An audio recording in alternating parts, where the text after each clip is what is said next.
Welcome, my dear student.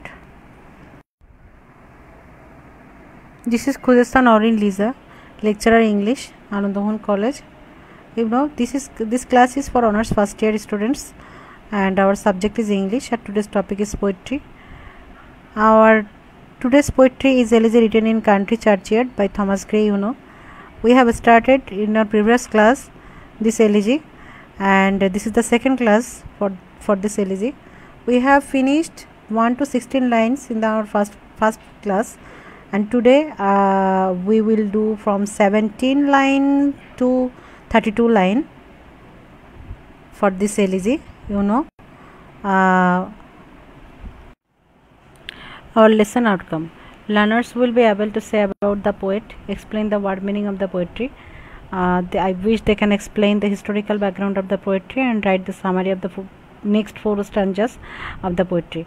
But my dear student, here I need to say you something about that I am repeating about Thomas Gray in this very class, because you have to know something about Thomas Gray, because he is the one of the most important elegy writer of in our English literature. So there I am repeating you again and again. From the next class I am not going to repeat you about Thomas Gray, but as a student of English department, you should read this from your critical analysis book or your poetry book or internet. At least you should one time go through about Thomas Gray's personal life. And I have also repeated about the critical analysis, short critical analysis in the very first of this poetry before starting the next 4 stanza, because you have to activate your background knowledge in this activate back to in order to understand the poetry very well. So I am repeating it again in this class, which I am not going to do it in your next class. Then next, the word meaning: incense. The word incense means to anger, to set fire. And the shrill means loud. Clarion, this is one kind of musical instrument. Lisp means speak imperfectly. Sometimes in Bangla we can say totlami. Sire means a father. Sire means a father, that means father. Sickle means blade by which we can cut grass or paddy. Yield means to pay. Stubborn means to refuse to move. Glebe means soil. Sturdy means strong. Stroke means a blow or a hit. Grandeur means grand, Disdainful. Scorn means, we can say it in Bangla, galagali or something like that, abusive feelings or abusive attitude or something like that. Announce, that means history or chronological order. Furrow, that means plowing soil for harvesting. Next, Thomas Gray. I am saying you again, and there, though I know you may be bored, but I have to say about Thomas Gray because he is one of the most prominent elegy writer or elegiac poet. So I have to say it again. I wish you can find about Thomas Gray in internet or in the starting point or the very first of your critical analysis book or your any kind of book about Thomas Gray. You can find his biography. Though I am saying it today, I am repeating it for you, but you should read it by yourself, dear. If you read it, this is not a harmful act for you. This will be helpful for your knowledge. So our Thomas Gray, born in the Cornhill district, So, in 1716, Gray was the son of Dorothy and Thomas Gray, a milliner, and Philip Gray, a scrivener. And Gray's father was a mentally disturbed and violent man who at times abused his wife. So he was a sufferer as he observed his mother's torture in front of by her father. By himself. Gray attended Eton School from 1725 until 1734 when he entered Cambridge University, but he left Cambridge in 1738 without taking a degree, intending to study law in London. However, he and his child friend Horace Walpole embarked on an extended tour of Europe. The two separated in Italy 1741 after a quarrel, and Gray continued the journey on his own. He returned to London later in the year, shortly before his father died. Gray then moved with his father to Stoke Poges, Buckinghamshire, and began his new productive period of poetic composition. In 1742, Gray wrote his first major ode on spring, when he sent to his close friend Richard West unknowingly on the very day of West's death from the tuberculosis. In the next 3 months, Gray wrote ode on distant prospect of Eton College, hymn to adversity, and sonnet on the death of Mr. Richard West. Thomas Gray, it is believed that he also worked on Elegy, written in country churchyard during this time, though this poem was not published until 1751. Gray returned to Cambridge at the end of the 1742 and received a Bachelor of Civil Law degree the next year. Gray lived at the university for the most of the rest of his life, but he never took part in tutoring, lecturing, or other academic duties. Instead, he pursued his studies and writings, taking advantages of the intellectual stimulation of the setting. And in 1757, Gray was offered the position of poet laureate, but he declined it. He moved to London in 1759 to study at the British Museum and remained there for 2 years. He read widely and earned a reputation as one of the most learned men in Europe. Except for regular trips back to London and elsewhere in England, Gray stayed in Cambridge from 1761 until the end of his life. In 1768, Gray was named Regius Professor of Modern History at Cambridge, an office he held until his death in 1771. So, critical analysis. Critical analysis is important, Gray's Elegy, written in country church, presents the omniscient speaker who talks to the reader. First, he stands alone in graveyard, deep in thought. While there, he thinks about the dead people buried there. The graveyard referred to here in the graveyard of the church in Stoke Poges and Buckinghamshire. The speaker contemplates the end of the human life. Throughout the poem, he remarks on the inevitability of the death that every individual has to face. Besides mourning the loss of someone, the speaker in the elegy reminds the reader that all people will die one day. This is an unavoidable and natural thing in everyone's life. But when one dies today, tomorrow a stranger will see the person's tombstone. Out of curiosity, he will ask about the person buried there to a villager. The villager will reply that he knew the man. He would add that he had seen him in various sports. Sometimes he will also remark that he had stopped seeing the man one day, and then there was the tombstone. Then, in the poem, Gray the poet himself writes the epitaph of his own. He says that his life is full of sadness, depression. However, he feels proud of his knowledge. He calls it incomplete, incomparable. In addition to this, he says that no one is perfect in this world. So, he asks the reader not to judge anyone in the graveyard. Each and every soul is different and takes rest for eternity in the graveyard. In conclusion, the poet, through the speaker ends the elegy by saying that death is an inevitable event in the world. Also, he says that man's efforts and his struggle to success in life comes to an end in death.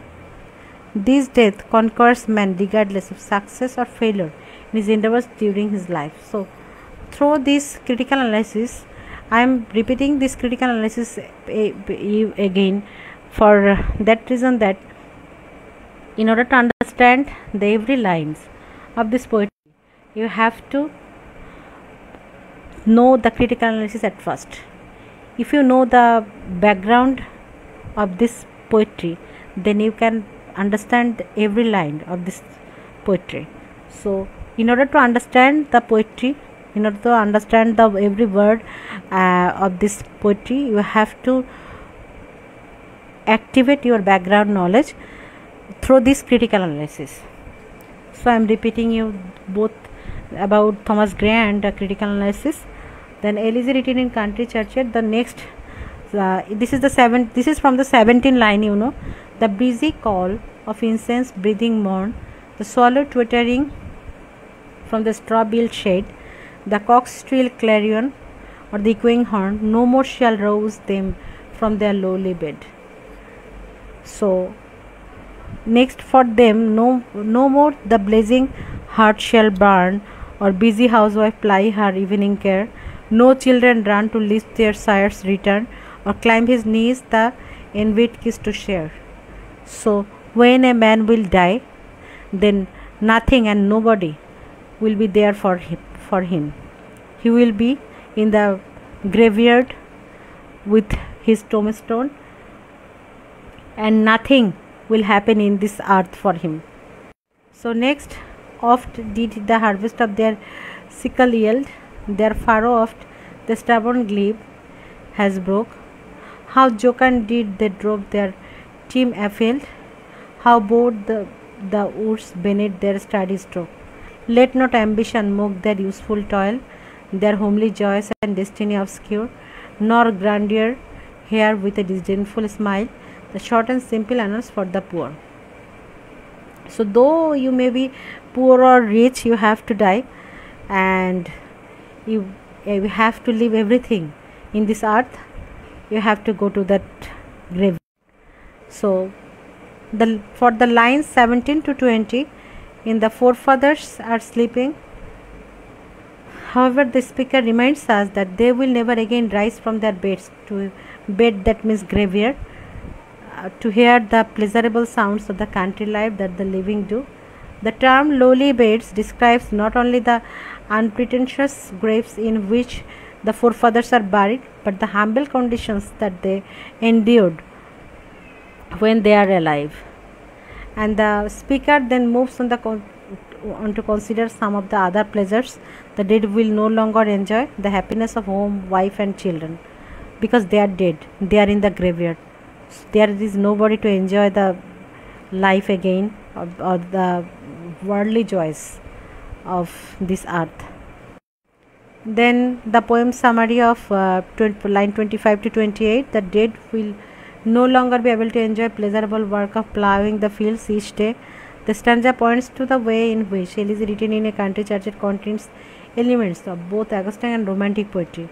Poetry that describes agriculture, as this one is called Georgic. Georgic verse was extremely popular in the 18th century. So note, however, that Gray closely identifies the farmers with the land that they work. The association of the man and nature is suggestive of a romantic attitude. The Georgic elements of the stanza almost demand that we characterize it as typical of the 18th century, but its tone looks forward to the romantic period. Line 29 to 32, this is the last stanza for today. The next 4 stanzas caution those who are wealthy and powerful not to look down on the poor. These lines warn the reader not to slight the obscure destiny of the poor, that the fact that they will never be famous or have long histories or annals written about them. So after summarizing these 16 lines, we can find out that when a man will die, he will no longer be able to enjoy the earth or the pleasures of the earth, that may be his wife or his children or his relatives, or he can enjoy his pleasurable works which he can find or by which he can earn his livelihood. So this is a romantic attitude when our poet is going to describe a farmer's life and his farming, which he will not no longer he is not going to enjoy anymore.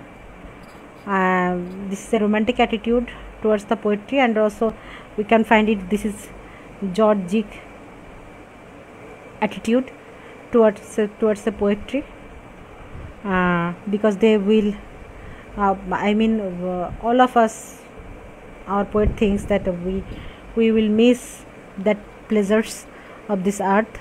We have a strong deep connection with these works. We have love with these works in order to survive in this earth, and we also have a mental connection with these works. And in line 29 to 32 we can find out something about our poor, because poor are always neglected by all the peoples because they are poor. But these people, they do something for us on which we are surviving. They are doing these agricultural works and we are surviving by their unnamed works. We are taking foods by their works. So they are doing the most noble work for us. So the next four stanzas, I am just repeating, that wealthy and powerful not to look down on the poor. These lines want the reader not to slide the obscure destiny of the poor, the fact that they will never be famous or having long histories or annals written about them. They are not famous, but they are doing something more grandeur for us, for which we are surviving, I think. And my dear student, thank you. This is all for today. We have finished 32 lines. I have given you a little more detail in our slide, but you have to understand that I have given you in detail. If you can get or collect some points from this slide in your notes, and that can enrich your note to some perspective, so you can get some important points from here. So I wish you can collect it from the slide. And after finishing all the poetry, line by line, I think I can give you the detail or overall critical analysis for this poetry. And I wish you can write it in your script. This is an important poetry for you, not only important but also a critical poetry for you. As a first year student, this may be difficult for you to understand this poetry, as its language is not acquainted by you, I know, is not known by you all. You have to understand this poetry by again and again reading this critical analysis and the poetry. Without understanding this poetry, you should not sit for your exam. Otherwise, that may be a disaster for you in your exam script, because if you can't analyze this in a better way in your script, you cannot get good marks. And your first year's marks is very much important for you, as this is the base marks for you for your four year honors life, dear. If you can't get good point in first year examination, so this will be difficult for you to pull it in fourth year, to make it up by your better result. You can't do it, or that will be much more difficult for you. So our subject is not a, what we can say, you can't ensure good marks without studying much or without giving you a better language in your exam script. So it's difficult to make a examiner satisfied by your language with your knowledge or with your language capabilities. So you should be very much careful from your first year to get good marks. So if you can give analysis from different point of view or critical analysis from different point of view, that may satisfy our examiner, and I think you have to write it in a perfect grammar with perfect word choice, otherwise he will not be satisfied, I can assure you. So be careful, my dear student, and I think we will finish more in our next class, because I have given you critical analysis, short critical analysis, not long. I will give you the more critical analysis in the next after finishing this poetry. I have given you second time critical analysis and about our poet Thomas Gray. I will not give you in the next class. We will go further in the next class. Be safe, stay at home, and pray for me. Okay, thank you, dear.